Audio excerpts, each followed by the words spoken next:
carrier names in the title, because oftentimes the subject matter can just stray all over the place.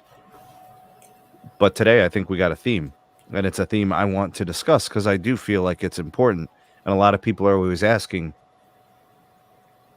why does Verizon upgrade certain areas more frequently than others? Or why does AT&T give this market more attention than this one or that one? Why is T-Mobile so active within such and such market? Why do I see higher grade capacity fiber circuits, and why do I see better N41 performance in certain places? Today's live stream is going to explain all of those things. All right. And I have the panel with me, I think the perfect panel to explain those, share their anecdotal experiences, but then also share their, we'll call it their professional opinions and takes on it.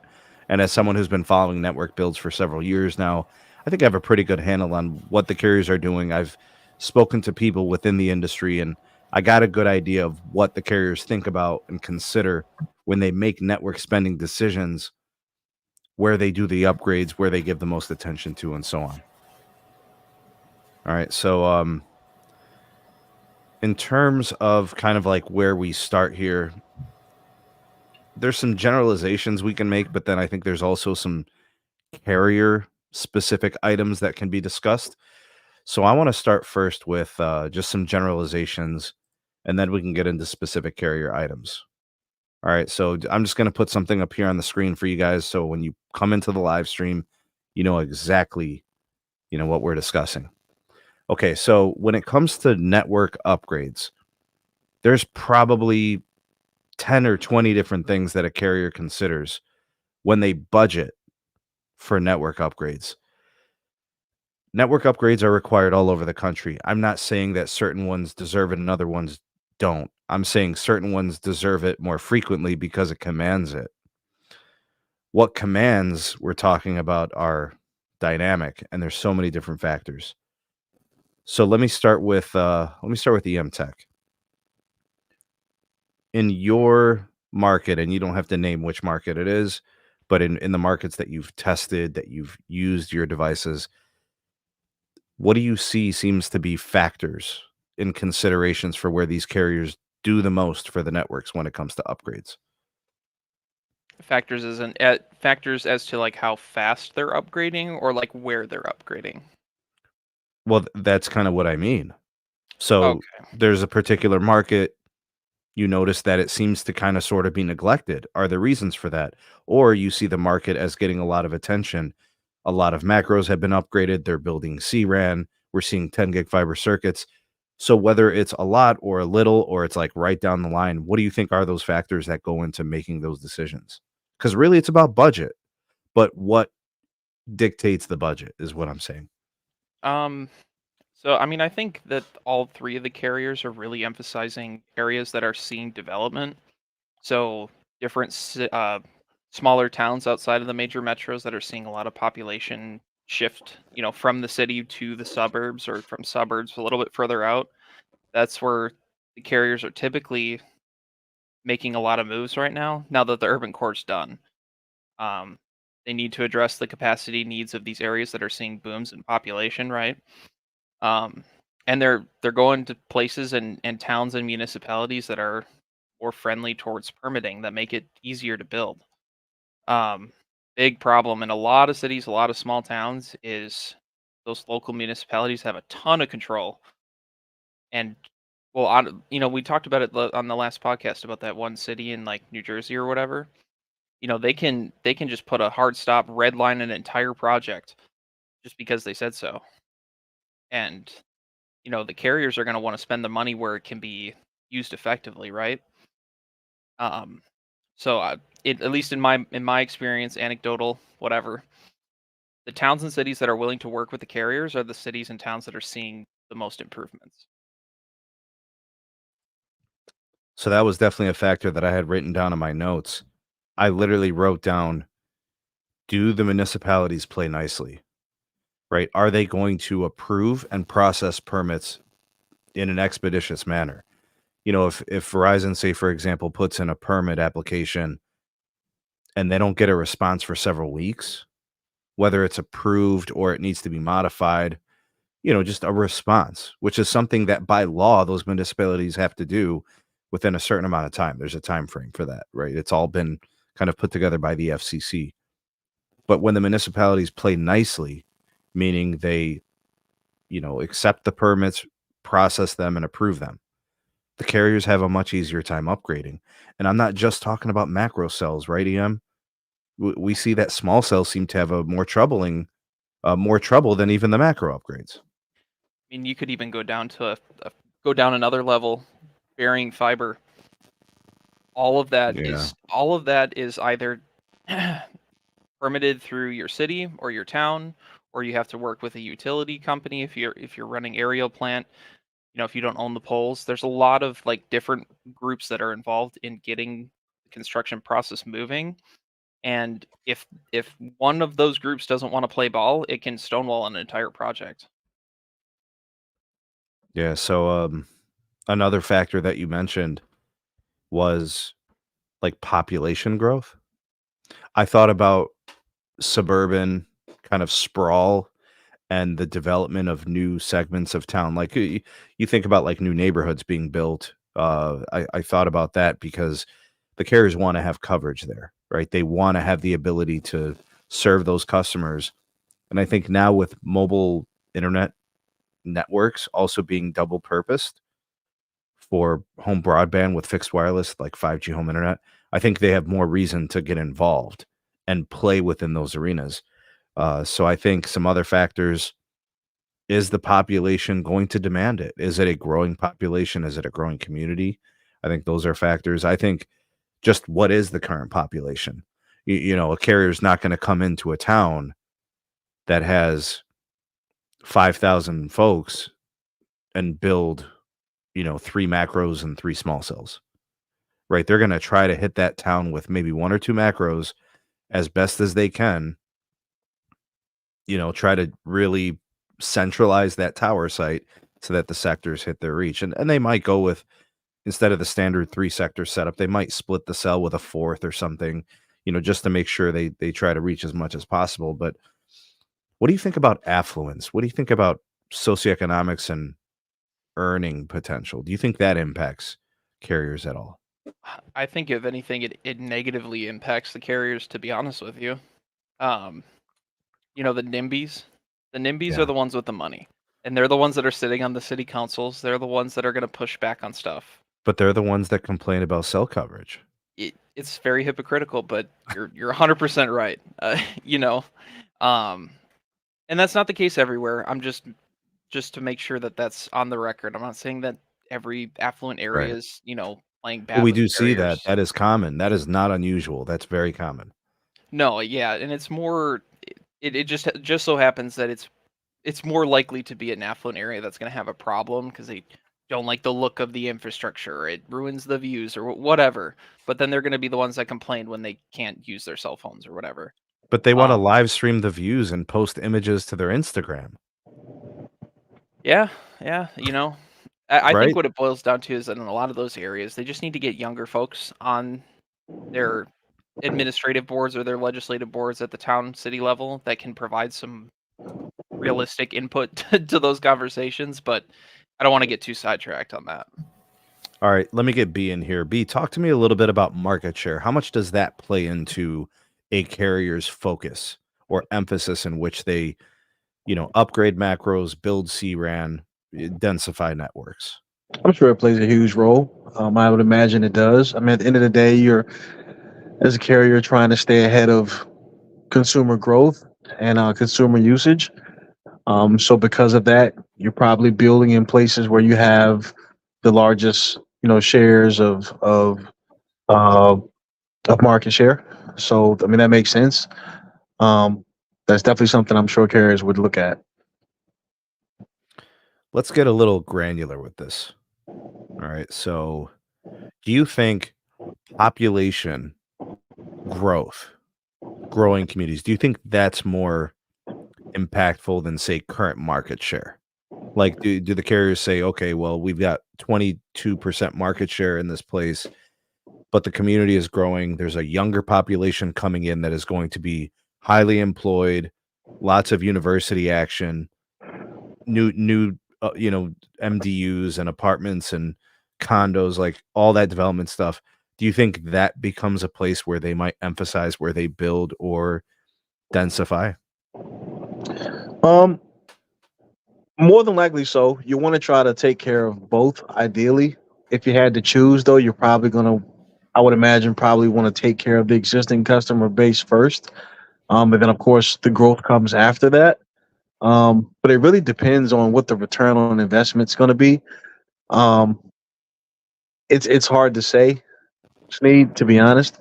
But I would probably venture to guess that the existing customer base, where the larger portions of the market share are, for any respective carrier, is probably going to be the one that eats first with respect to um, increasing capacity and coverage and whatnot. That just seems to be, to me, where you get the biggest return on investment because that customer is already uh, paying a bill. Max, let me get you in on this angle of it. You're very in tune with retail. We've been Yeah. having those discussions within the Google chat for weeks and months. Yep. How connected is the retail presence to the network availability, capacity, and just overall, excellence of networks? Do you think there's a connection? Like the network's good, so the retail has growth and major presence, or vice versa? Do you think like, well, the retail took off, so they decided to really bolster and boost the network? Do you think any of that's connected? So my thoughts are like, especially in a lot of the more suburban markets, where there's more opportunity for growth, it makes sense for a company to open up a store because a lot of the people in those markets are going to be retail customers when it comes to wireless services. And, in a lot of areas where the brick and mortar store is dying, we have a bunch of big chain stores going out of business. I don't think wireless is one of those areas where retail is going to plummet because it's one of the few areas that a lot of people would rather go to the store and get set up with their service at that point. And so it can definitely increase the market share, which, as B talked about and Ian talked about, when you've got more market share in a market, you want to build out a better network that's more capacitive for that market. All right, so this next angle I want to bring in EM for this one. EM, you mentioned briefly fiber, and I know this is only going to apply in a major way towards two of the three big carriers. So like Verizon and AT&T. In the markets where they're building fiber to the premise, fiber for enterprise, fiber to their tower sites. Do you think that is a factor into which they build their networks more robustly if they have native fiber access, 10 gig fiber circuit investment and so on? Um, if you want my honest opinion, I don't think so. Wireline kind of exists in its own little world compared to wireless. They may like exist in parallel, but you got to remember that all of the other different types of wireline services that these companies are going to offer to customers are going to help foot the bill for a fiber build. So it's not like they're building fiber for the sole purpose of wireless. It may be a very big influencer for AT&T with what's that BlackRock thing called, Gigapower. Gigapower. Yep. But I guarantee you that there's more pressure for them to get data centers on that network, enterprise locations, private IP, MPLS, private Ethernet. All of that stuff is going to be equally as influential in their decisions and build planning as the wireless network is. So it's like a yes and no answer for me on that one. So I think about a company like T-Mobile, who does not own or operate or manage any type of fiber networking, right? They're strictly a wireless carrier in all, sense of the word or phrase or term. And they don't manage, own, operate, build fiber, right? They just focus on their wireless, and they've really taken the network out of their own hands, right? They're trying to automate. They've gotten rid of a lot of their engineering team. I think at this point for them, they're probably thinking to themselves, how do we converge the customer, right? That's really been their play, has been the fixed wireless access piece. I thought about that as a factor. Do you think that means a carrier is going to give it more attention because there's growth potential as a home broadband subscriber plus the wireless in terms of the mobility access? But come in on this one because I think this is kind of a business question in which you have a new business segment, not necessarily new for Verizon. They've been in home broadband, but with fixed wireless access as a new medium, right? They're probably looking at this like, because we've heard Tony Skiatis, the CFO of Verizon, say, well, if we, use our capacity, we'll just build more.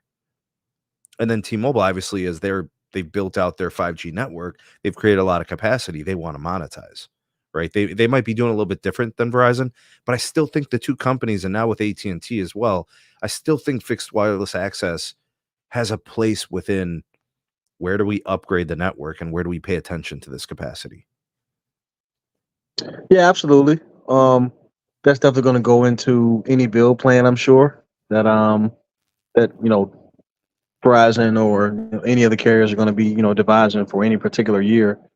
Um, yeah, it makes sense to be able to put that into the equation, just because this is the first time that we've had as a country enough spectrum on air to be able to launch a viable home internet product built from the wireless network or serviced by the wireless network, which is a good thing.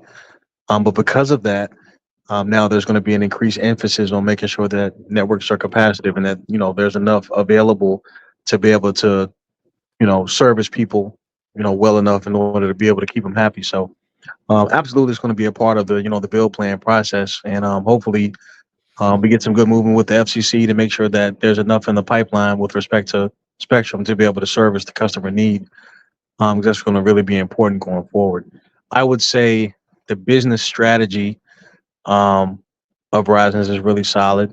AT&T as well. Now that they've got a similar product, a similar fiber product to what Verizon offered, being able to now offer fixed wireless and a fiber to the prem product as well as your own fiber to the cell program makes a lot of sense. It makes you um, a lot more flexible as far as being able to build, as far as being able to manage capacity on your network, manage network usage, and manage network performance. All of those things are important. So if you could, the more that you own from end to end on your network architecture, the better. Um, the better position you are for the future to be able to pivot as the customer needs you to. So I think that kind of puts T-Mobile at a competitive disadvantage, just because they're not as flexible. Honestly, they're not as flexible. They're at the mercy of the companies that provide their fiber to their cell sites, and they're at the mercy of the FCC. And to a certain degree, I think all of the carriers, of course, are bound to FCC actions and whatnot with respect to spectrum. But if you own fiber, you at least have more tools in your toolbox for increasing capacity. There are things you can do with respect to, 4TX, ATX, all these different things that you can do with the antennas and the radios and whatnot. And of course, you can always get a bigger fiber pipe. But if you don't own those things, and those circuits cost money, so at least you have a situation where there are things that you can do in order to be able to improve and enhance capacity without having to necessarily be as starved for spectrum that right now T-Mobile doesn't have to have the flexibility on, and that puts them at a disadvantage um, in an environment where they're already spending billions less in capex than everyone else, and already kind of advertising that they're going to be capex sensitive, a capex light. That kind of puts them at a disadvantage from a competitive standpoint. Let me ask the entire panel on this piece. Postpaid versus prepaid. Is that a factor into network construction, deployments, enhancements, densification, and capacity upgrades? Let me start with EM. And I feel like the retail folks might have a good grasp of this, but EM, start us off. Postpaid, prepaid, you think that's an element? Uh, In terms of the actual network build, I don't think so. I think that they're looking at it from a like just a usage standpoint. It could be postpaid, it could be prepaid, it could be business, it could be whatever. Um, I don't necessarily think they say, oh, we have X amount of prepaid users in this area. We have X amount of postpaid users over here, and we're going to prioritize these postpaid users or whatever. They're just looking at it from a usage standpoint and where the network is seeing the most traffic. So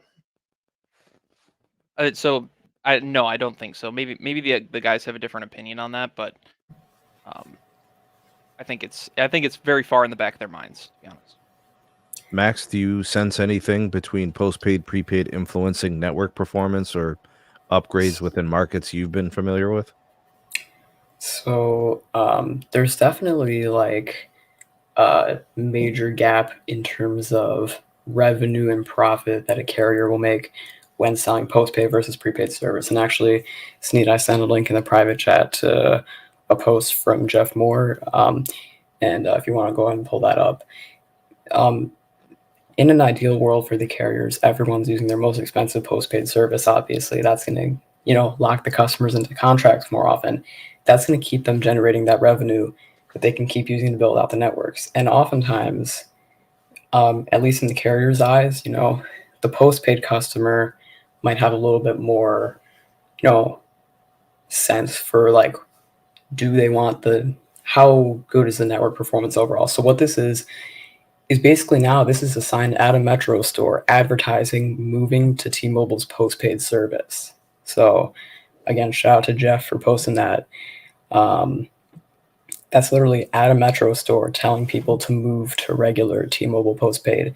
So the prepaid for, I think, a lot of people, it's a hook. Like, for example, Metro, I think nada yada yada is quite a hook to get the people into their network, get more traffic on their network, which is already good for them.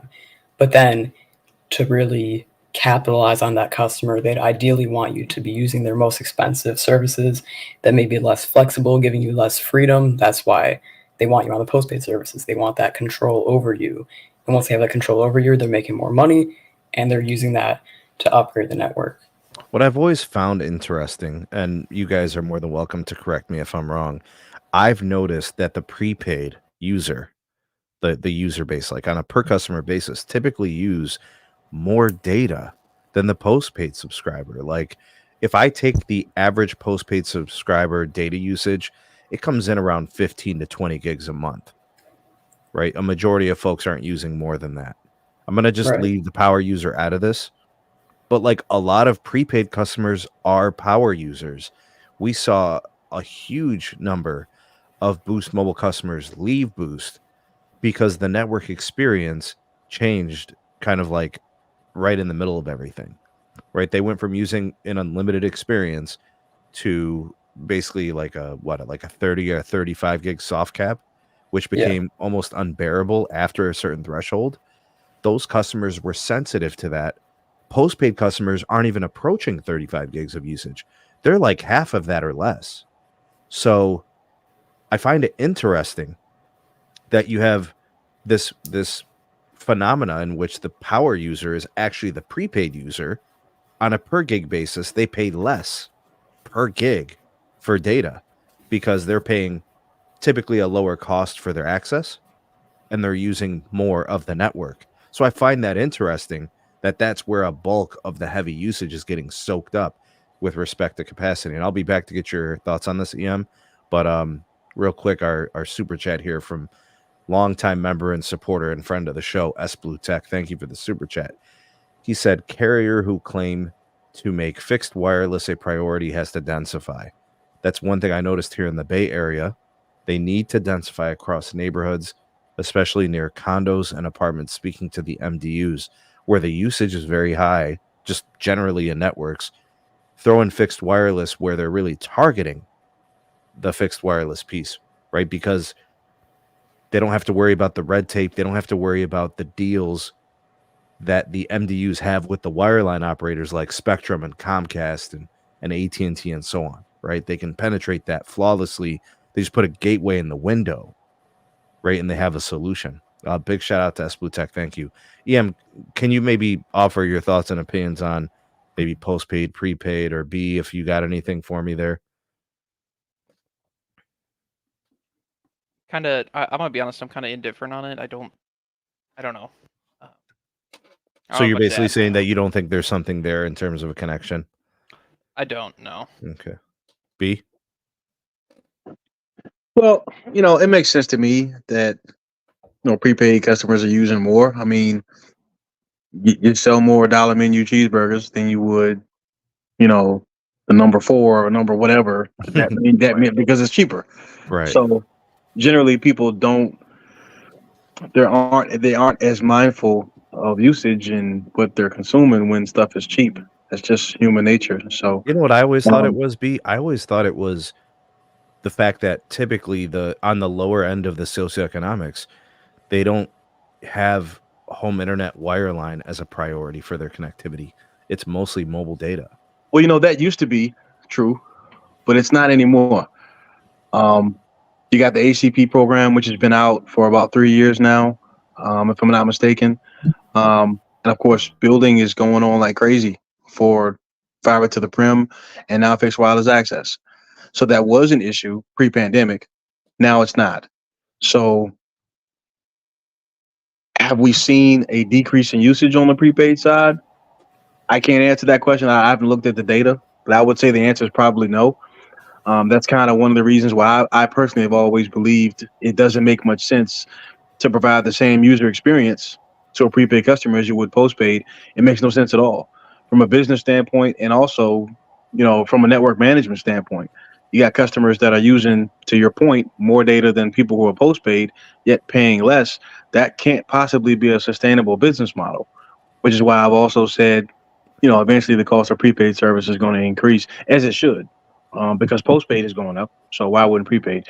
I just think that's just not a sustainable model, and it doesn't lend well for good, solid network management. If people are going to go to a prepaid service and get the same exact experience as what you get in postpaid, it almost does your postpaid customer a disservice, because part of the reason that you would encourage a customer to go postpaid is so they can get an enhanced experience from the carrier. And if that's no longer the case, then what's the point? So Well, so it's like what I said earlier about how like prepaid is often a hook in some areas to maybe whether it's the price or the advertised network experience. Metro always advertises that they're using the same 5G network as T-Mobile. Oftentimes, that could be a hook for someone to switch to Metro, maybe for that reason, maybe for its price, or maybe for its tagline.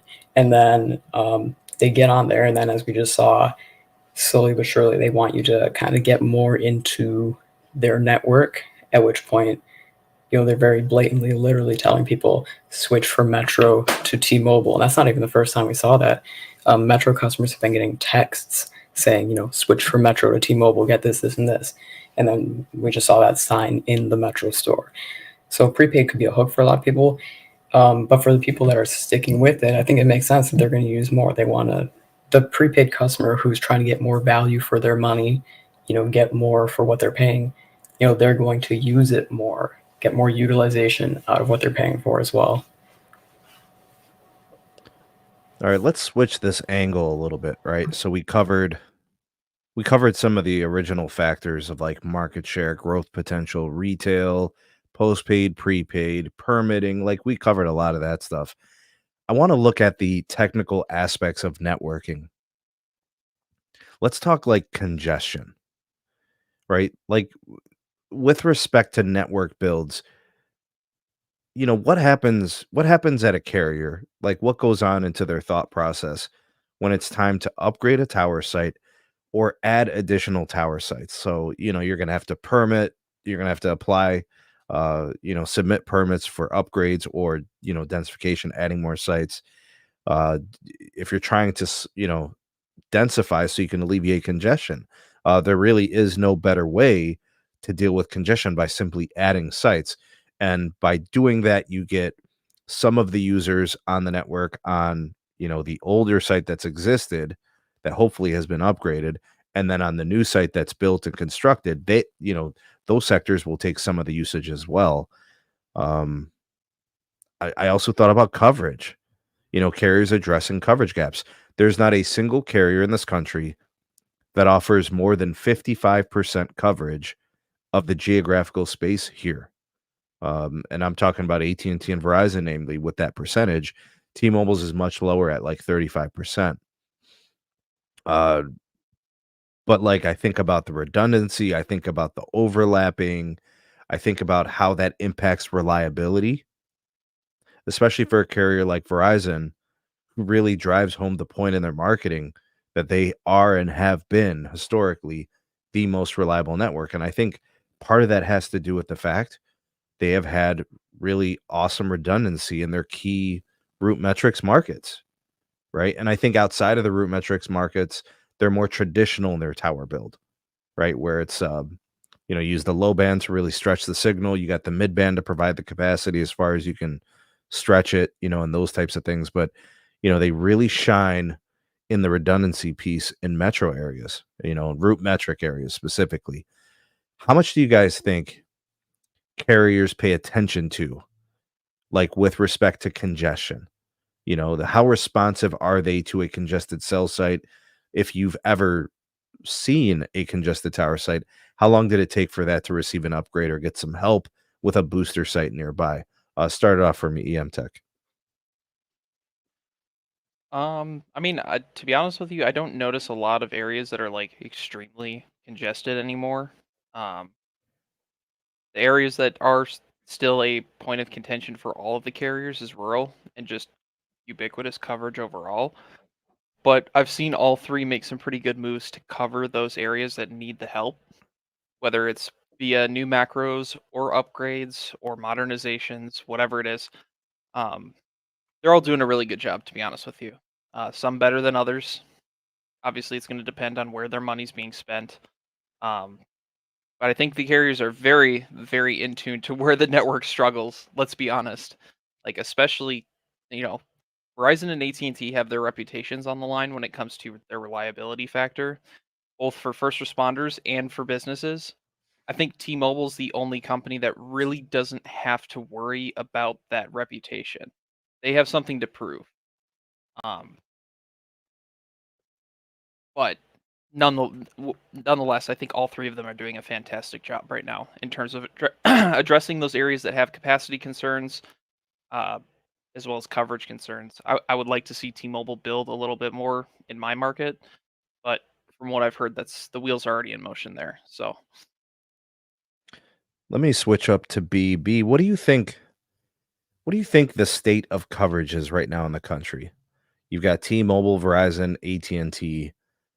They're all building every year, right? They have a capex, they have an opex, they also have a capex, and within that capex, you have cell tower upgrades, and you have cell tower builds, new deployments. Where are we in the coverage wars, like with respect to where each of the carriers are? Are they expanding coverage? Is it something that's kind of on like a slow burn, or is it something that's going to be big in 2024? I think it's probably going to slow down in 2024 versus where it was in 23 and 22. But I will say I think that the vast majority of the country where the people actually are probably fit within that 55 to 53% wherever AT&T and Verizon are with respect to coverage throughout the country. I think the other 45%, I don't think that we have a population of people everywhere, covering every square mile. There just aren't enough people, or aren't enough places where we've developed fully throughout the country. There are a lot of places there just aren't people there. So I think for the most part, where people are and where people go and where people frequent, I think AT&T and Verizon have done a pretty solid job of covering those places, and I think it'll continue to expand and grow and improve. As to EM's point earlier, as we continue to see real estate projects grow throughout the country, the number will only get bigger and bigger. So I think for the most part, America's pretty well covered. I think America's been pretty well served.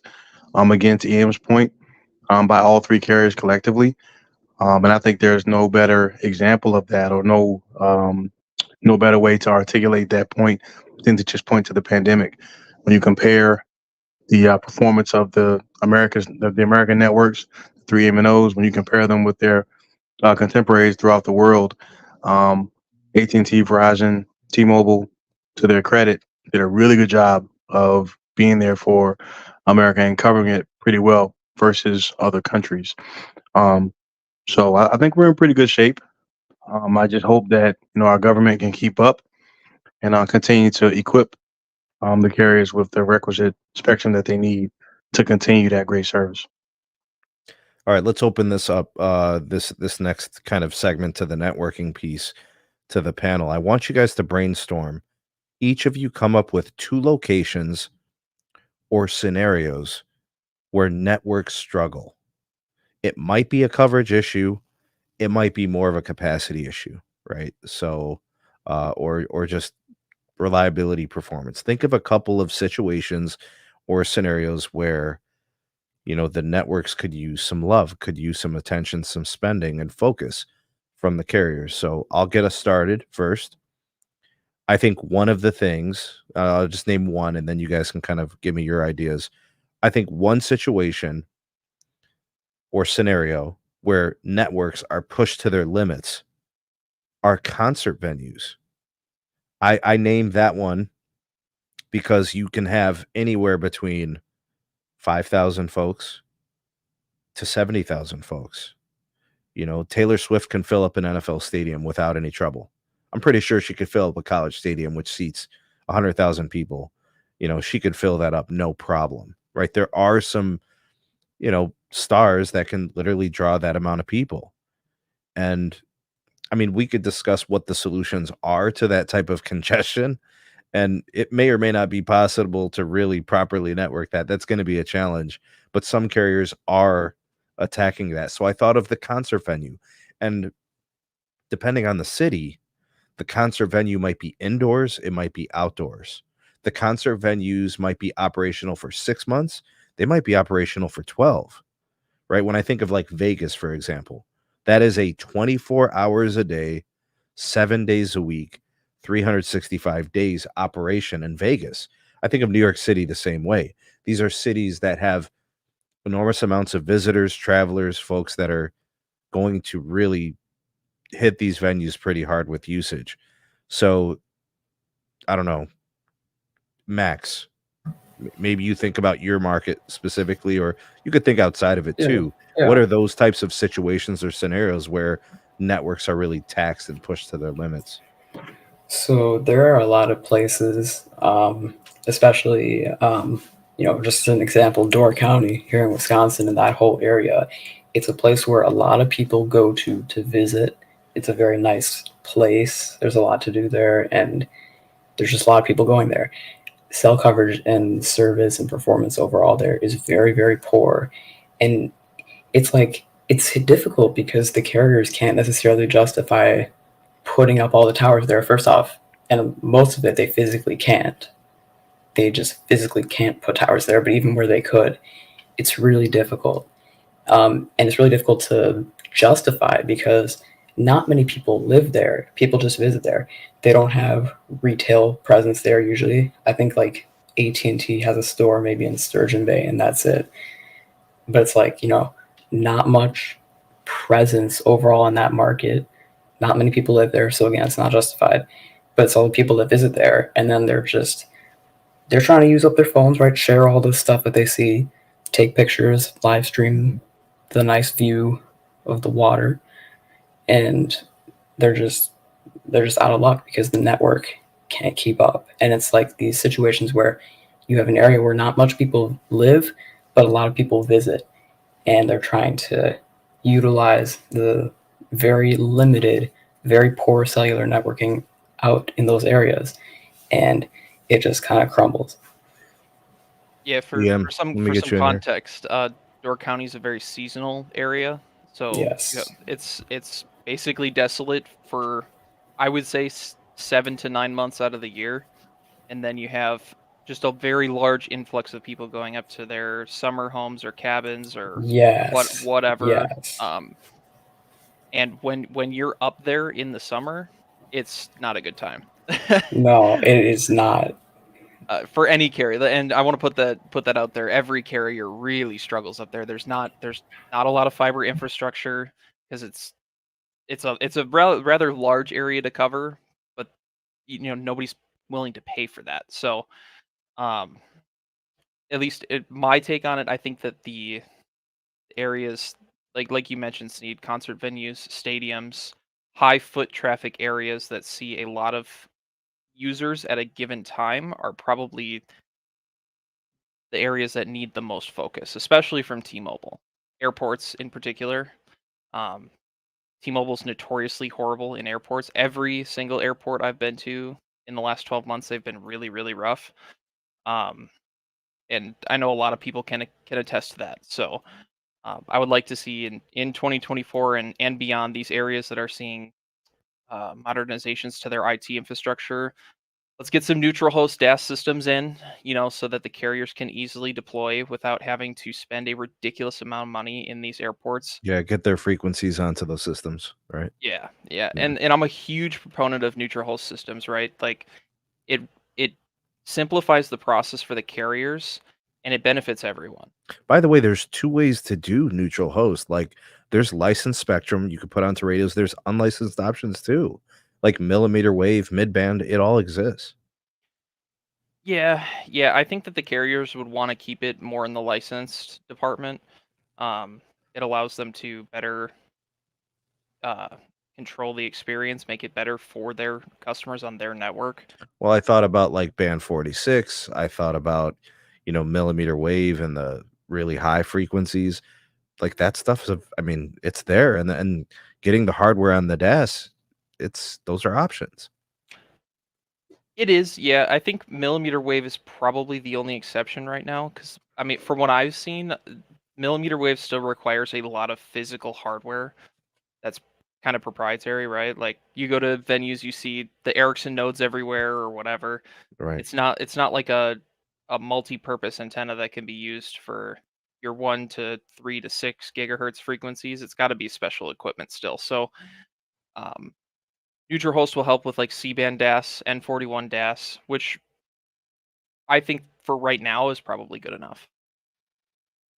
B, let me get you in here. Your experience, what are those difficult situations and solutions that you see for the future?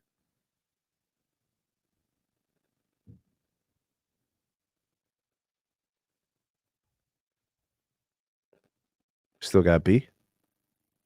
Wah, wah. All right, we'll see if we can get him back. We'll see. Less chicken. I Less know. chicken. Just chicken. Some other stuff I thought about. I thought about the interstate, and like coming off of freeways, you've got like truck stops, you have lodging. I thought Yeah. about those, and they also have to shoot those antennas and sectors in directions down the freeway, right? To reach for several miles in some cases. So I know those areas likely require upgrades and all frequencies on deck, right? All hands on deck. The shopping centers, the strip malls.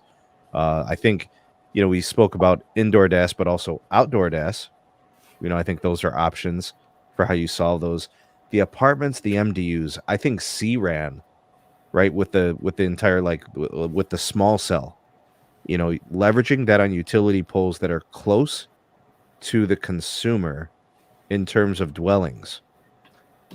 I think those are going to be really important in 2024. Like, I know, I feel like it's going to be the year of rural America getting upgraded in their macro sites, but I think within the suburban setting and I think the urban setting, a densification of small cells anywhere there's an MDU, because a carrier, depending on market share, could have 1,000 folks on that sector.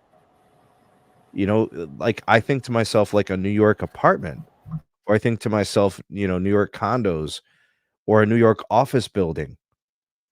I mean, Verizon has massive market share in New York City. It's them and T-Mobile. So, like, those solutions have to be there for those types of situations. And I just think it's going to become more widely deployed and relevant, as they kind of build into the future. They'll just continue to densify with those solutions. And then I also thought about hospitals, I thought about police. I thought about fire departments, all kind of having solutions within reach of their premise as well. Yeah, T-Mobile's got problems with hospitals with that 600 megahertz. So My bad, guys. I had to step away. I'm sorry about that. No But problem. But they deny it though. I mean, They're like the thongs on Reddit and stuff like that. They sit there and pretend like these things don't exist. And they wonder why the indoor DAS at hospitals for T-Mobile, if they have them, are usually band 2 and band 66. yeah, I mean, 600 megahertz is just. I don't think that you should use that for a DAS anyways, but I was just more taking a jab. I think that we just need to see better equipment start to come out from the manufacturers for DAS antennas and deployment, right? Do we need something more standards based? Do we need something more universal? Well, no, I think we just need equipment that supports the new frequencies that have hit the market, right? Got you. N77. So Samsung with the small cell solutions and such. Correct. Yeah, because for the long, you got to remember, like N77 radio gear didn't start hitting commercially until what, 2 years ago, 2.5 years ago. Mm-hmm. It takes a while for the R&D to happen for technology like that. So as these manufacturers start pushing their stuff to market and the carriers are able to get their hands on it, or a private consultant that does DAS builds gets their hands on that equipment, it'll be a better experience for everyone. And just making it more accessible for the carriers to get in those places. So there's a lot of factors there. B, what's going on? How do I get your take on this? You guys make really solid points, and I agree. I'll also add that I think wireline will play a big role in urban and suburban deployment and filling in gaps and whatnot. Particularly with respect to MDUs, condos, things of that nature. Put fiber to the prim, put them in all those respective units. That's a great way to get guys connected and be able to kind of fill in those service gaps. And then, of course, like you said, Sneed, CRAN, small cells will be very, very important going forward to be able to fill in those gaps that are, just kind of created just by virtue of the architecture of a respective area growing and changing every day. Trees get cut down, trees grow, buildings get, erected, people add to their homes, things of that nature. The network is always changing and always growing because the architecture that the network is supporting is constantly growing and changing. So a great way to be able to kind of meet the needs of the customer who lives in an MDU type of setting is fiber to the prim, which is growing very steadily nowadays. So that's one. And then, of course, like you said, Sneed, to your point about venues, in-building systems and venue systems are going to be important and definitely are going to be a key network differentiator between the three carriers. And the one that builds and designs to serve those areas the best and those venues and those in-building systems or those in-building environments the best are going to really show themselves strong in this 5G area and then also in 6G as well, because that's the new frontier. Everybody's got a pretty substantial enough macro build, and everybody's got a mid-band product that they have either fully deployed or are in the fast, real heavy process of fully deploying. So the new frontier is going to be inside of those venues, inside of those buildings, in the MDU spaces, in that home broadband arena. That's going to be the the new frontier for all the carriers. All right, Max had an idea. Oh, Max, yes, what I did you want to did. do tonight, man? All right. You want to play a game? Let's do it. All right. Start the camera. Here we are. So we always are talking about decisions carriers are making, big companies are doing, and oftentimes we talk about when they did something we think is bad. We'll often talk about what they could have done different or what they could have done better. So just imagine, what if you owned a carrier yourself? How would you spend your money? How would you prioritize different things? So we got a game here for everyone. Everyone on the panel, also people in the live chat, can contribute as well. This is the SMT Game Show, sponsored by the Mint Mobile Partner Link. Good service, cheap price. Get it. Link below. All right. So basically, you have $17 to build your carrier. $5 you can make something great. $3 you can make something kind of good, kind of average. $1 you can make it just poor.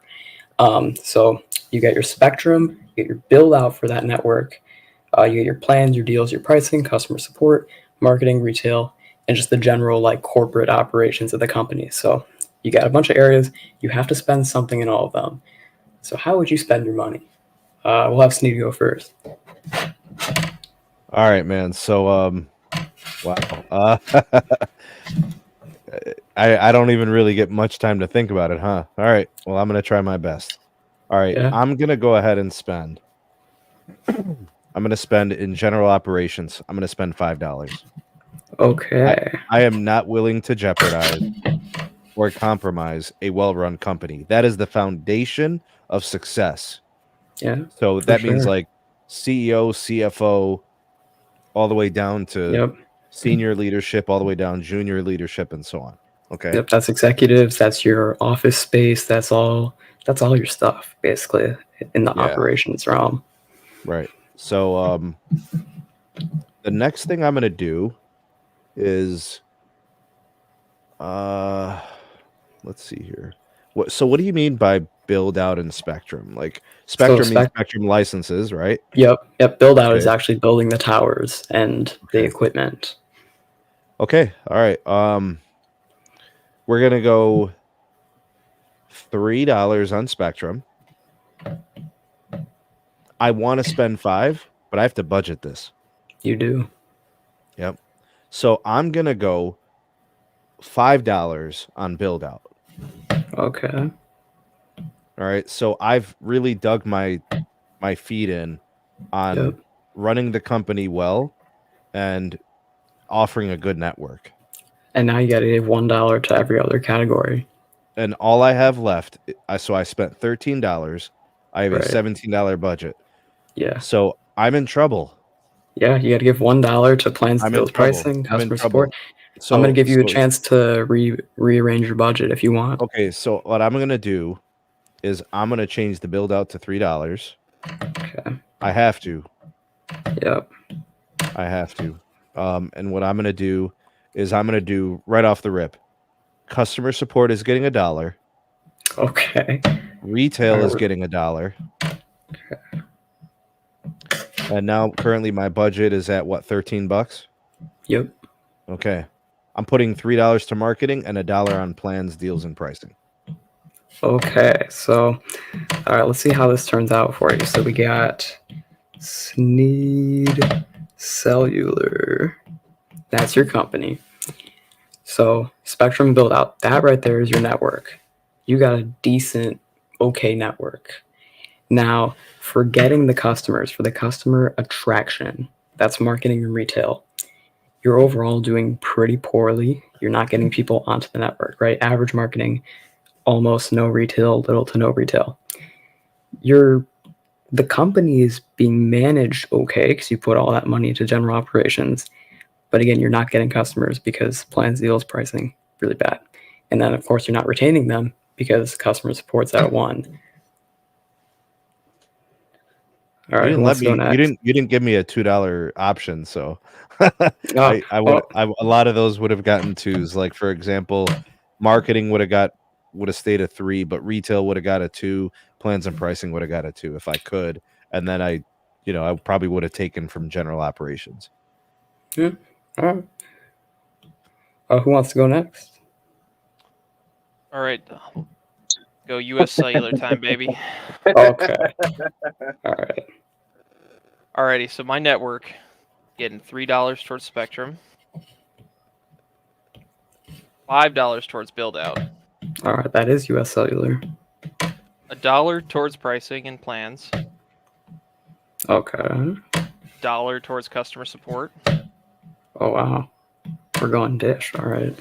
$3 towards marketing. Damn. Actually, no, change that marketing to a 1. We're gonna make the marketing. All right. So that is US Cellular and Dish. And retail's gonna be a 3. And general operations is going to be a 3.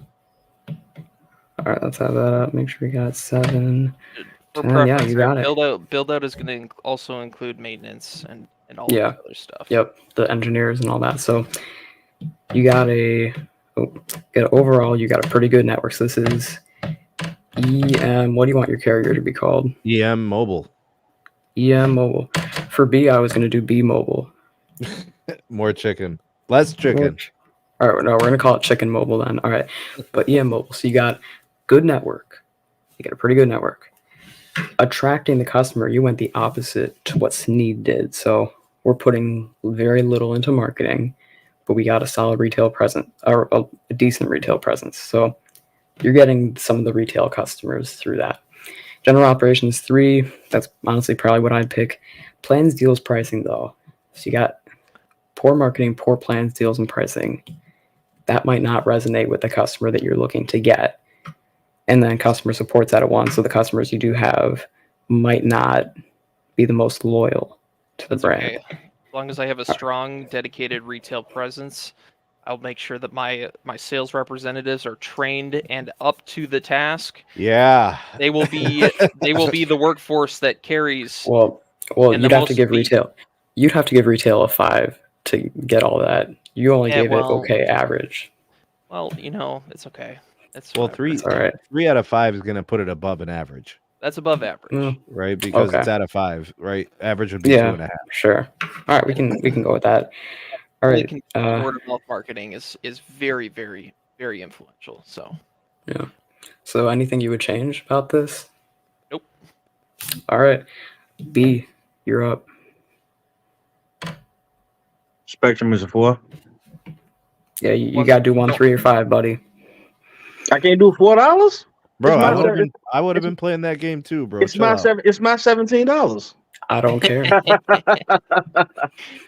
All right. So Spectrum will be a 3. Build out will be a 3.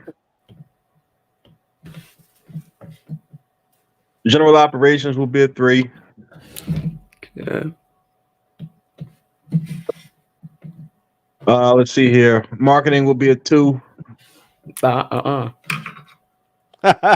Yeah, B. Chill out, bro. Listen, man. How you gonna tell me how to spend my money?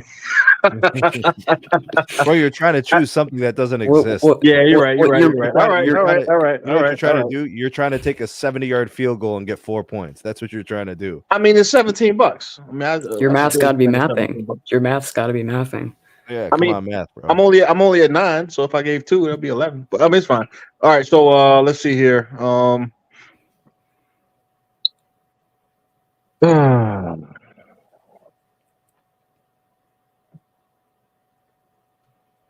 Just give customer support a 1 and stop playing games. I mean, you already know that's gonna be a 1 for me. I mean, just do it, bro. Yeah, I'm sorry. Plans price will be 1. Damn. Really? I mean, you're not giving me a whole lot of flexibility. I do the 1, 3, or 5. Well, because what I mean, this is this was the conundrum. Are you giving marketing or retail a 5? Are you giving marketing and retail one of those a 5 now? So you're up to $11. So you have $6 left. So that's going to be one of these is a 5, one of these is a 1. Or split them with 3s. I mean, I was going to give both a 3. Give both a 3. Can't do that. Why? You said he had $6 left. Why not? I got $6. Oh yeah. Oh, my bad. Yeah, you can do that. Stop playing games, bro. You killing me.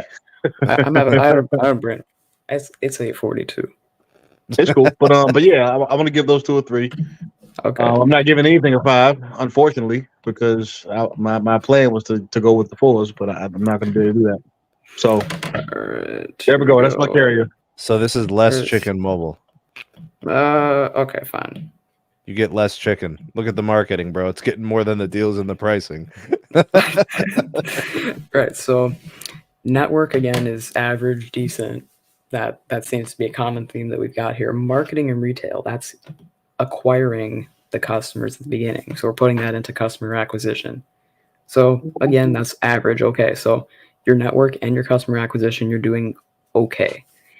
Now, in terms of keeping the customers on, that's your plans, your deals, your pricing. and your customer support, you gave those 1. So your customers are not going to be very loyal, and then your general operations is also average. So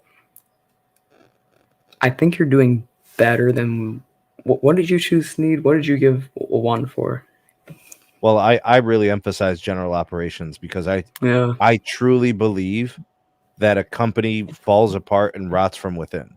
So if I have a 5 there, I'm going to continue to be a well-run, well-oiled machine under all circumstances. So my sacrifices were made at retail and customer support. All right.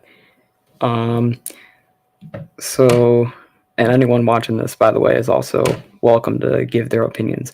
Here's what I'm going to do. Here's what we're going to do for what I was thinking. So, he's going to cheat. He's going to put 5s for everything. All right. Okay. You can't give a 0, right? You can't just bail on something. No, everything has to have some money. So, Spectrum, we're going to do. Oh, gotta get back on the pen. Spectrum, we're going to do a 3. Build out, we're going to do a 3. So we got an okay network. Plans, deals, and pricing, we're going to do a 3. So up to $9. Customer support, we're going to leave that. We're going to see how much we have after this. Marketing, we're going to do a 3. Retail, we're going to do a 1. You have to give them a 1. You have to. Yeah. Okay, wait a minute. So we have 12. So we're up to 13. So now we have 4 left. Do you know the general theme? The general theme with everyone is customer support is low,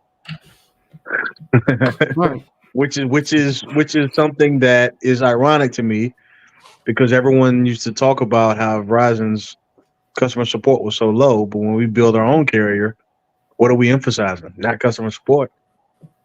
Oh, yeah, interesting. That's true. So, definitely an interesting thought. Yeah, definitely an interesting thought experiment to run through, because obviously we're talking about all these carriers. All right. Well, I think what we should do is I think we should build each carrier. Ooh, yes. I think we should classify each carrier. Let's do.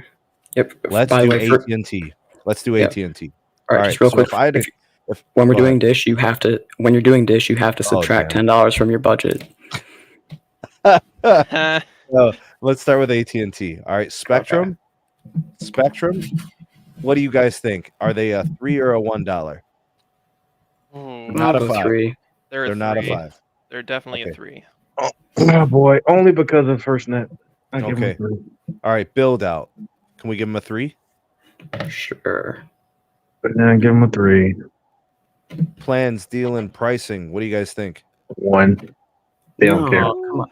All right, I'm gonna go with a 3. I'm gonna go with the 3 for that as well. Their phone promotions are the best in the industry. Yeah, they are. Yeah, that's true. New and existing customers get it all. But that's just one portion. It said plans, deals, and pricing. I know. They are best in industry for iPhone and Galaxy promos. That's what gives them a 3. If they didn't have it, they'd be a 1.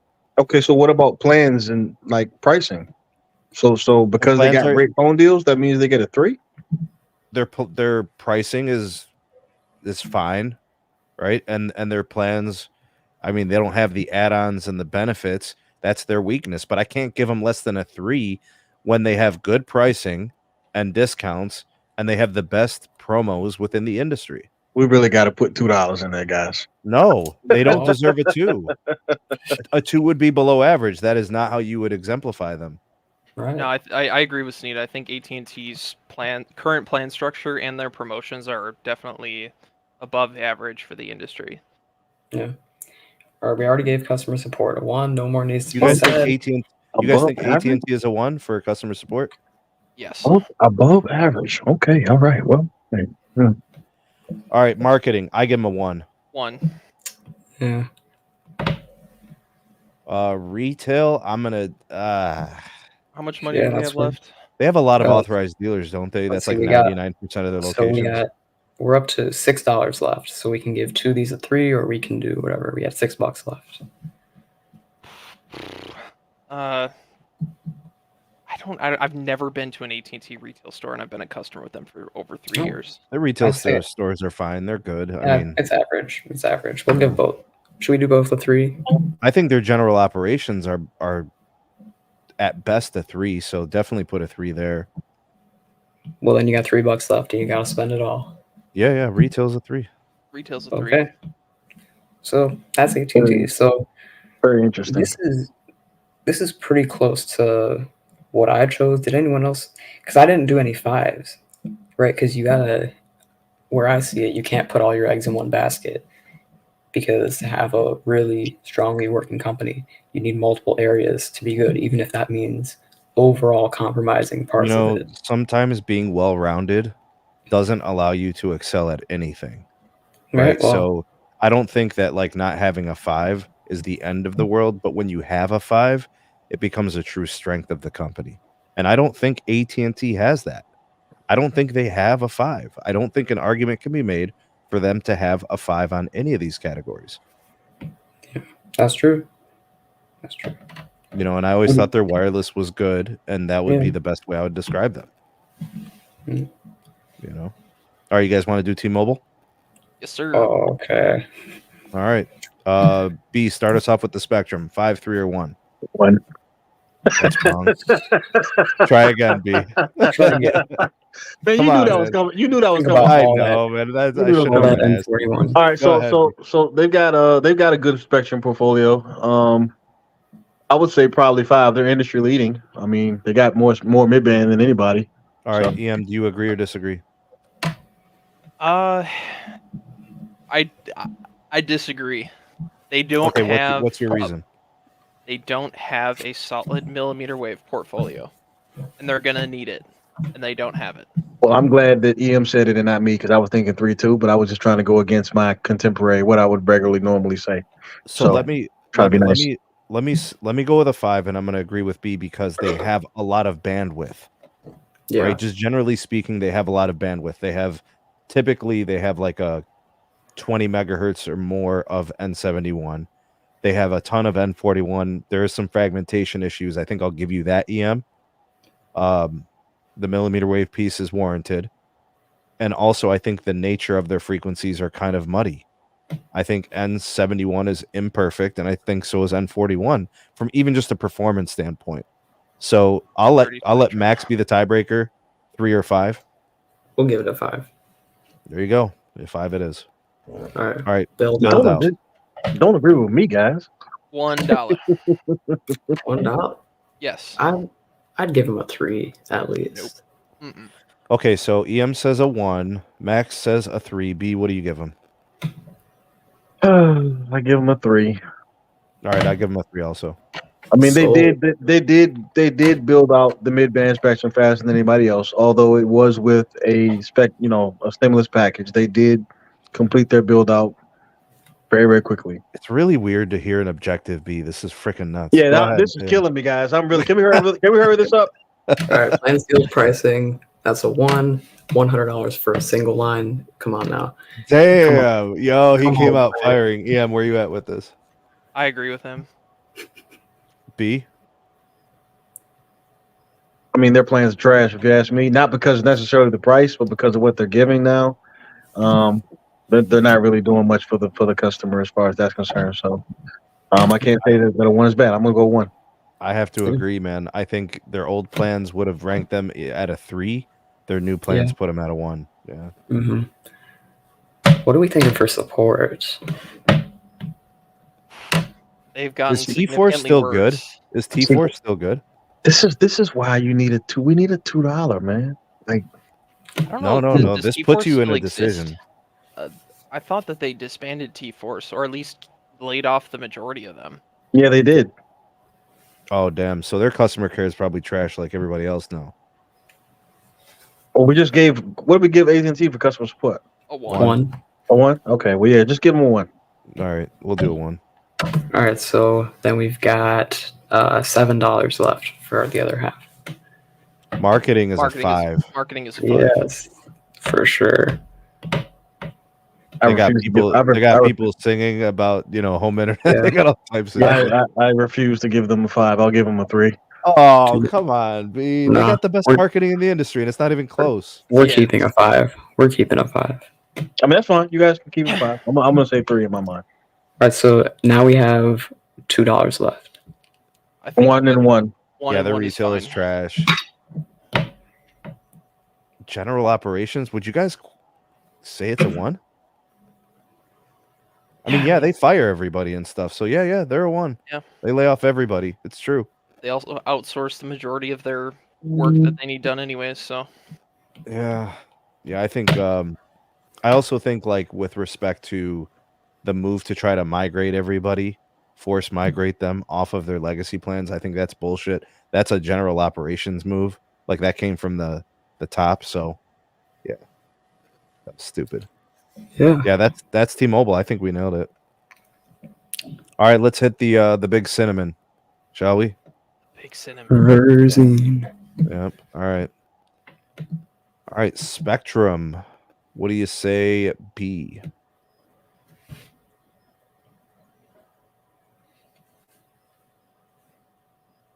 Hmm. 5. Yeah. Oh, that's tough. That's really tough. They arguably have the best mid-band holdings, best spectrum for mid-band out of the 3, but I think that they do lack in certain areas, so I'm going to go with a 3. Lack in what areas? Yeah. What do you think? I think they lack in sub 1 gigahertz for sure. That's not necessarily their fault, but I do think they lack in sub 1, and then I think that they could use some more in the sub 3 gigahertz, but mostly the sub 1. They only have 5 megahertz of band 2 in my market, saved by the band 5 they have. Other places they don't have band 5. I see what you're saying, EM, but they're very invested into millimeter wave. The contiguous nature of N77 is awesome.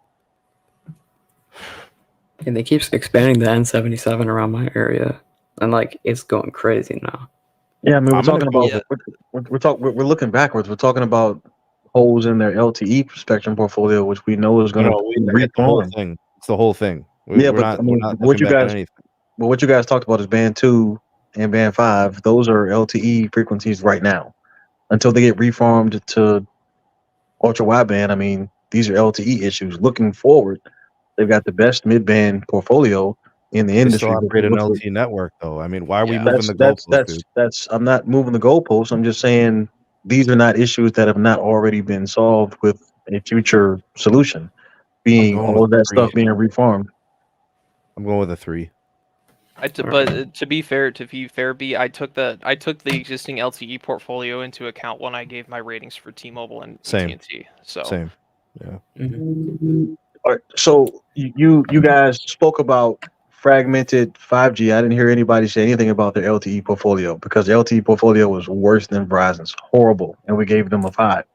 Even I mean, you guys agreed that with my 5, which I was being facetious, but you guys agreed with my 5. So are you guys sure that you were talking about the LTE portfolio? Because nobody mentioned anything about LTE, at least not to my recollection. If it was LTE only, AT&T would have a 5. Yeah, but it's not. But yeah, that's true. But it's not, right. Like that's what I'm saying. And that's why we gave them a 3, because the 5G side, the N77 is mediocre at best. So overall, you guys are giving Verizon a 3 because there's only 5 megs of PCS in your market, Sneed. I think you said there's band some 5 markets, some issues. Some markets, right? Okay. It's market dependent. Right. I did the same thing with T-Mobile. They were fragmented with N41. Their LTE is trash, right? But you gave them a 5. But you gave them a 5 spectrum. I didn't give them a 5. I gave them a 3. No, you said 5. I said 3. Yeah, you said 5. Sneed. Oh, okay. I thought I gave them a 3. Okay, well, I mean, it's up to you guys. I'm just trying to understand. It's okay. It's okay. I mean, let's go to the next one. What do you guys think? Let's go to the next one and come back maybe we'll come back to that. Okay. Build out for Verizon. What it is versus what it's going to be. Does that matter? A little bit, I guess we can say. Ah, man, they got a lot of work to do outside of root metrics tested cities. I'm gonna have to, and their fiber is tremendous. Ah, man, this one's tough. I don't know. What do you guys think? 3 or a 5? I'm giving it a 5. I'm giving it a 5. I give them a 3. I'm giving them a 5 as well. I mean, who got to 200 million pops faster than Verizon? I mean, 13 months that was crazy. That's a record breaker, man. Crazy. Yeah. Gotta give them 5. I'll give you my justifications real quick, just a synopsis. 200 million pops done faster than any other carrier. One fiber. Yeah. Indoor solutions for stadiums and venues. They're one of Facts. the only carriers that is doing that right now. Facts. Millimeter wave. As much as people like to clown on it, they have the largest millimeter wave footprint in the country. And they're building macros in rural right now. So they are addressing coverage areas or coverage concerns in rural as part of their C-band expansion. So Max, what do you say? 3 or 5? 5. Wow, you guys win. 5 it is. What is it that you have written down for Spectrum? it's a question mark. Question mark? Okay, gotcha. Yeah, we're coming back to that one. All right. My plan. 1. Read my mind. Man, they got better in these things. It got though, better. man. It's nice. They I give it gotten a 3, man. I give it a 3, yo. Y'all tripping. I'm giving it a 3. I want to give them a 3 too, man. I think they're getting better, bro. I'm giving them a 3. Well, so the Netflix and Max is all right, I guess, for $10, but it's just like. But there's also more viable discounts available now for a lot of folks. It's just condescending. It's like they make it seem like you are in full control when it's really not. It's really just like you pay more. What? It's $10. What do you mean? Also, it's $10? they also brought in the international element to their new plan, right? For the ultimate. That's true. I mean, they did some things, bro. I think a 3 is justified. All right, fine. You get five streaming services for $20. I mean, gosh. Customer service is a 1. It's trash. Yeah, it's a 1. What do you want them to? You want them to dress and drag and do the hula? What do you want to do? All right, marketing is trash. It's a 1. Yeah. Manon, bro. See, I didn't bring her up that time. So I had to do it for you, Max. $10 on the board. $10 on the board, yes, sir. Between Spectrum, retail, and general. All right, so I think what we're gonna do is we're gonna put the Spectrum in a 5. I think that's pretty much what we're gonna do. I don't think that's gonna general and that's just a testament to their C-band contiguous right, so N77. General operations, we what do we got? Well, we got $2 left, so all right, okay. Oh, we only have 2 left. Yeah. Well, then they have had a lot of turnover over at the big cinnamon, bro. Right. So I don't think it characterizes that. I disagree emphatically. I'm mad at y'all, man. So I'm so mad at y'all right now. Known, bro. That's ridiculous. Okay, hold on. My thing. How do we get a 3 in general operations? We got to do that. Spectrum goes down to a 3. Spectrum to a 3, and then general operations a 3. Yeah. And then retail is a 100%. But Manon. But Manon is a small. Manon was a 1-year thing, bro. The vision of that company. That's true. Though. That's true. But Verizon you think about the historically legends has that the existed. best engineers in the industry. Yeah, you know, she was an intern. I think also the fiber build is part of general operations too, like running this different segments of the house. Well, that's more build out. Yeah. Right, but it's also one hand washes the other with respect to the business operations. It is definitely general operations. Yeah. See? Most definitely. So I would that's tough. Let's put build out to 3 or Spectrum to 3. One or the other. What do you guys want to do? Let's do build up to a 3. Build up to a 3. Just because I think we're projecting some of that. So yeah. Let's do general operations a 3. Let's do Spectrum a 5. Okay. And that's leaving us $1 for retail. Yeah, because it is most definitely $1 for retail. Yes. So can we agree with something that I've said before, that customer support, retail, and marketing clearly are not super necessary to fuel a great or a really, really good telco?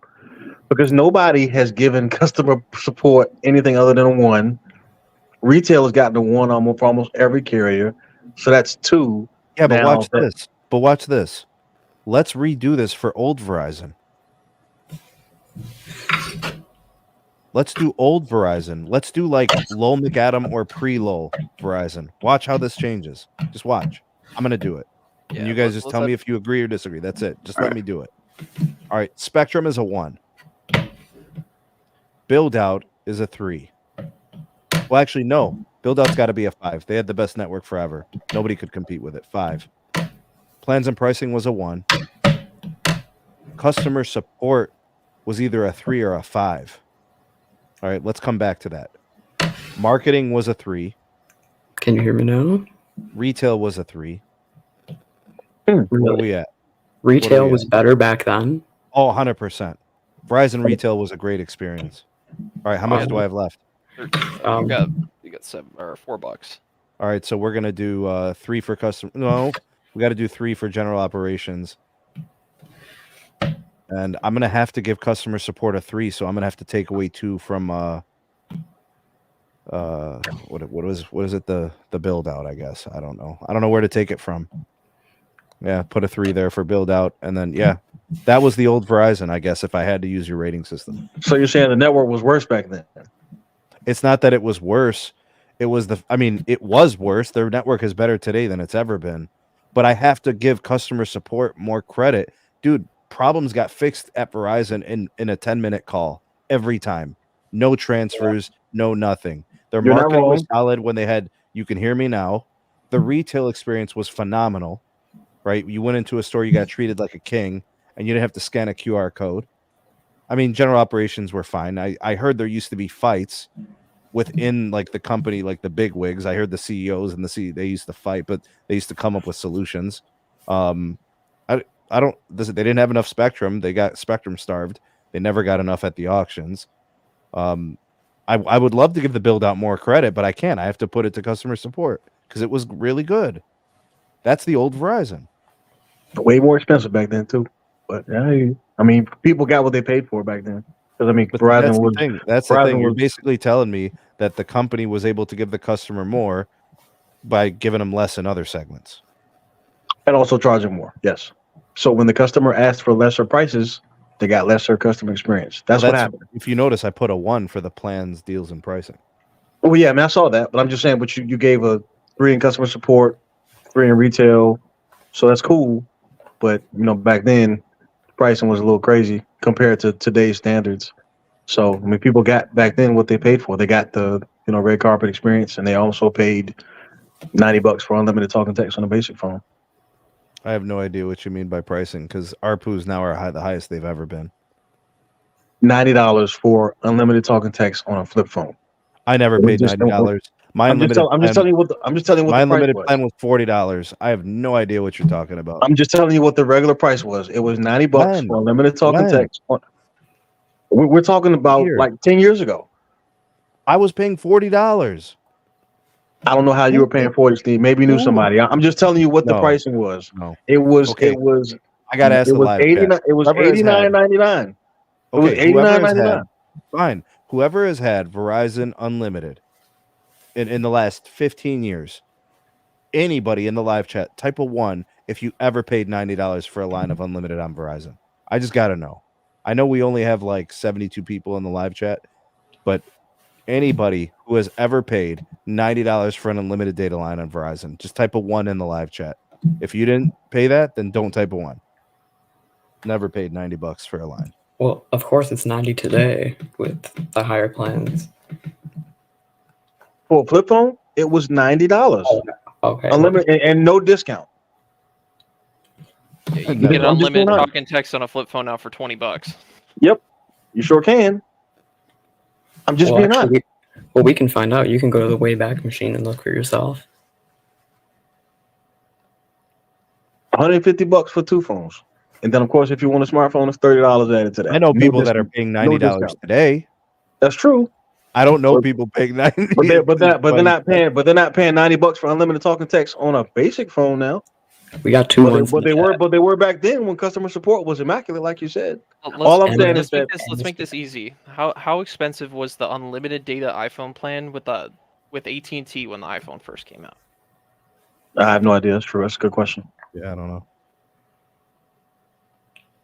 Because that's where we have a baseline benchmark for when smartphones first started really hitting these networks. It was not cheap.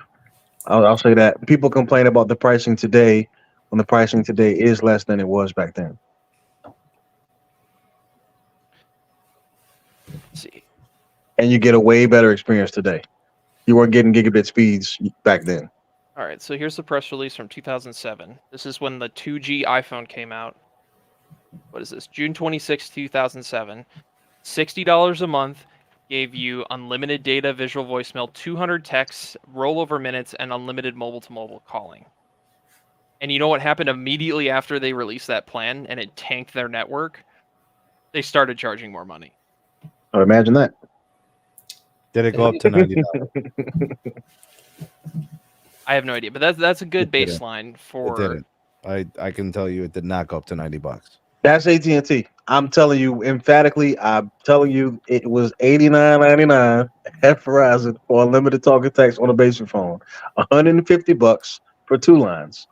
And if you wanted a smartphone, it was $30 per line for the data plan. And you were not getting 4 gigabits of downlink like you are today.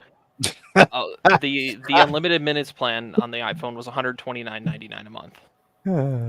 Ooh. So when we talk about customer care, we talk about yes, those things were much better back then. You know what? Just like we had to find ways to skimp, looks like the carriers are finding ways to skimp, and they're putting a 1 beside customer support, just like we all did for all 3 carriers. You guys want to do the old T-Mobile? Should we do the solar layout? Ooh. Yes, sir. Under Ledger. Yeah, John Ledger T-Mobile. Let's do it. EM, you want to do this one? Oh boy, yes. Yeah, I'd love to do this one.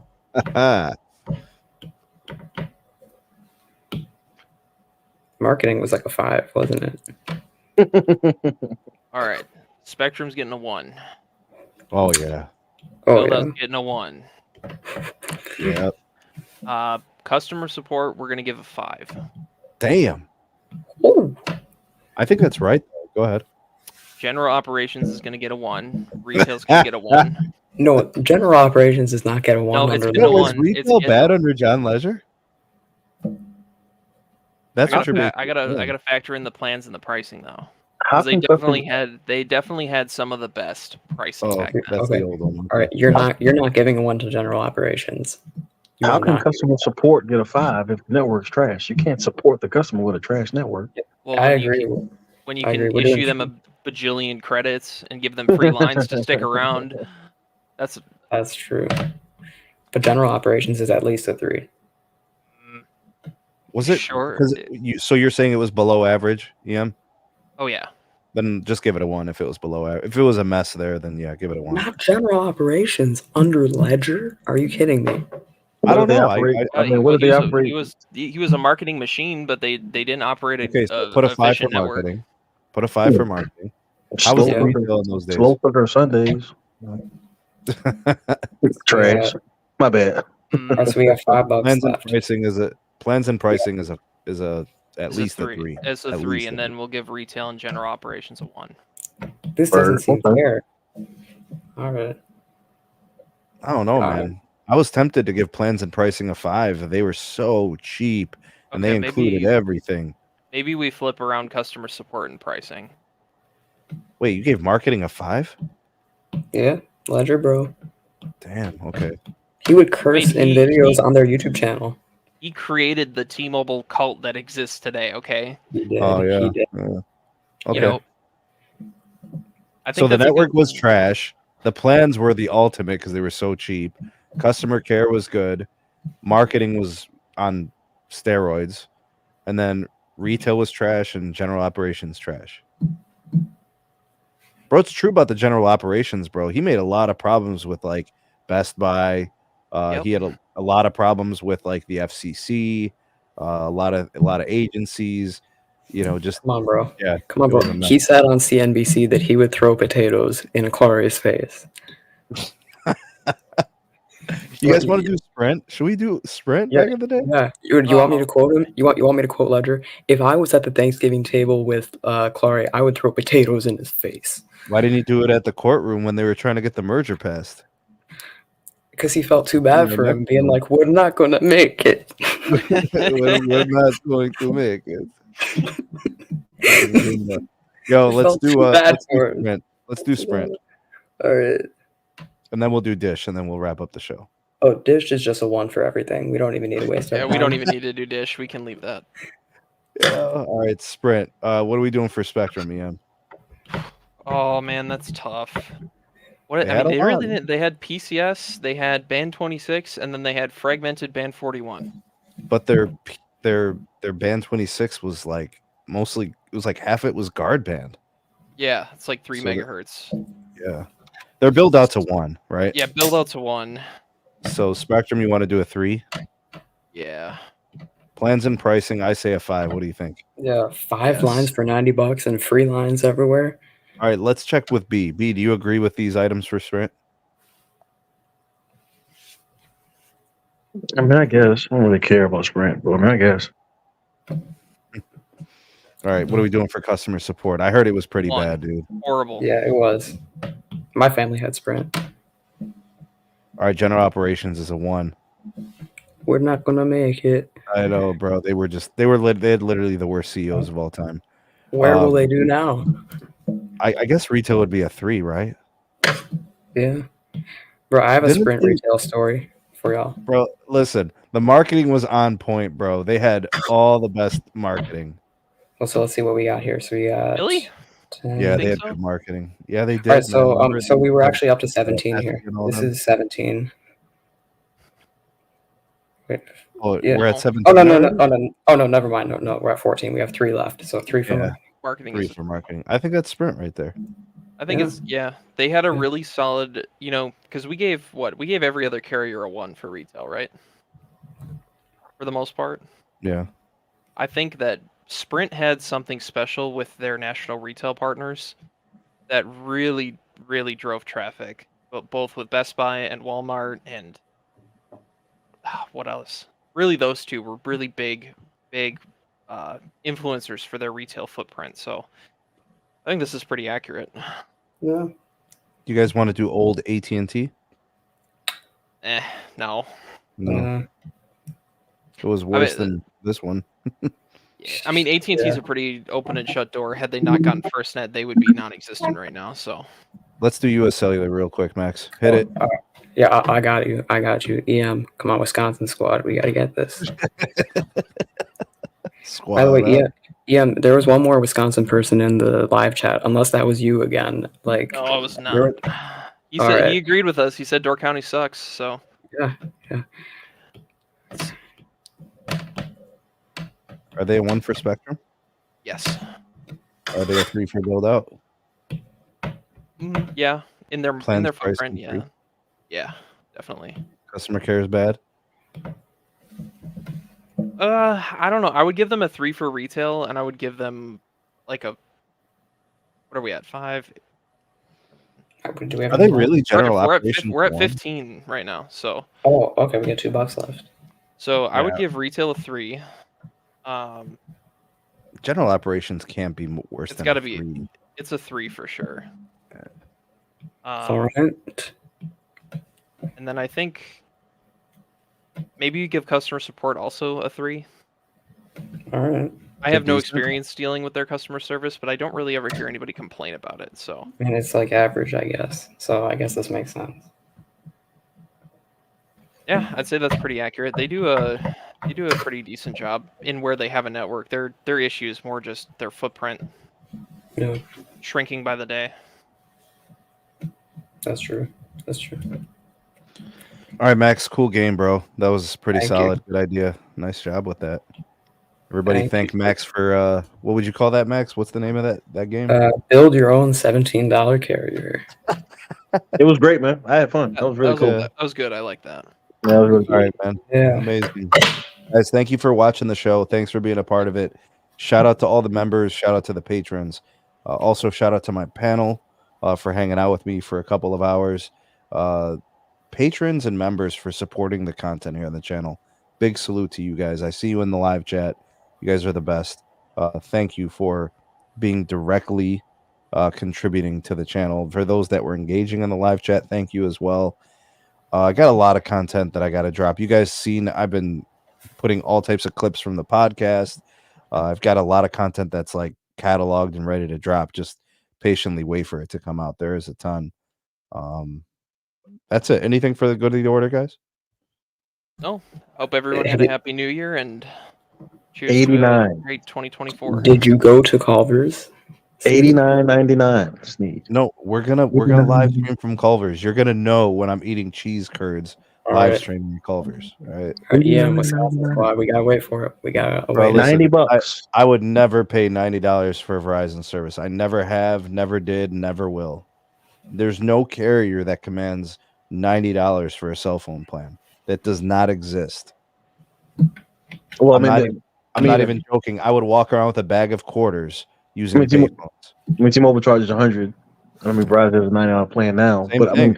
I mean, The same thing exists. I would never. There's not a single plan that exists that warrants a $90 price point, let alone 100.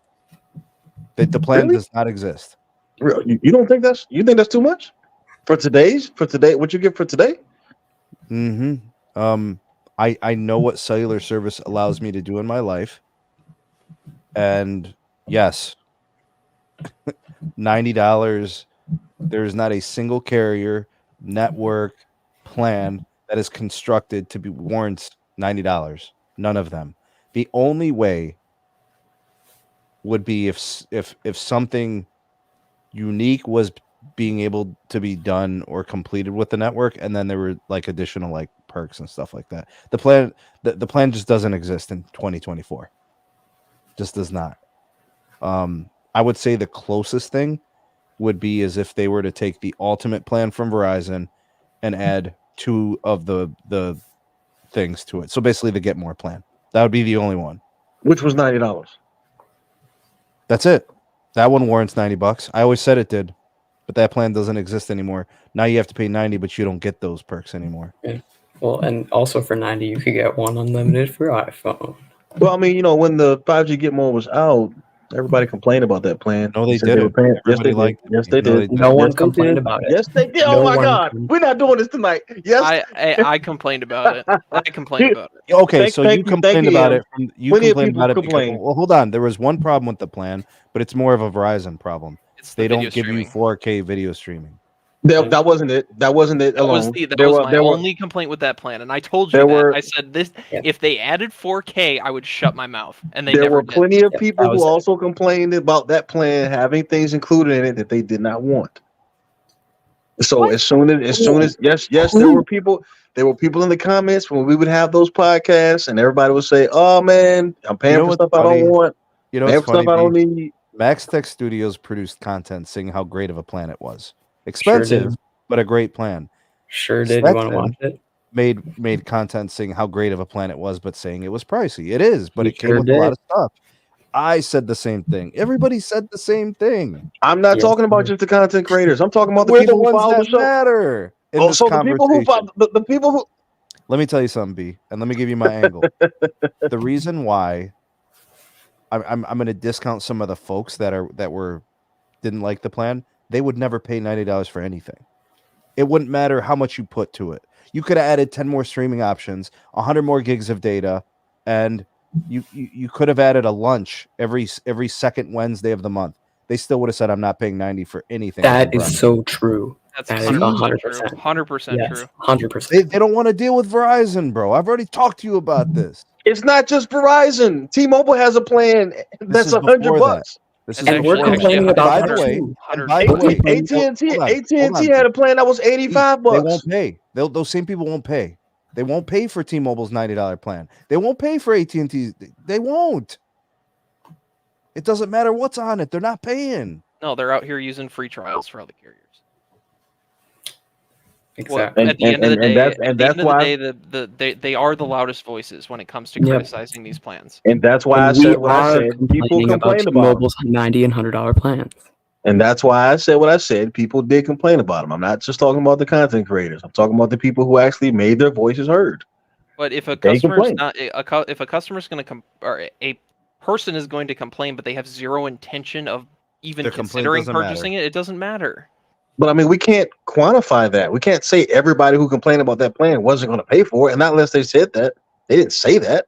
They just said they didn't like the plan. Very few people that paid for that plan complained about the price. They said, "Man, this is great. I get a lot." Yeah, because they understood the plan structure. All right. minus the 4K. Bro, the Needs people that 4K. talk shit about the Verizon Get More plan are paying $11 a month for 13 lines at T-Mobile. They're getting free lines on free Go lines. to the Thong Reddit, and you will see every one of those folks bragging about how they took advantage of a free line promotion every year for 7 years. Bro, my aunt, And her now they have family, 13 lines and they pay $112.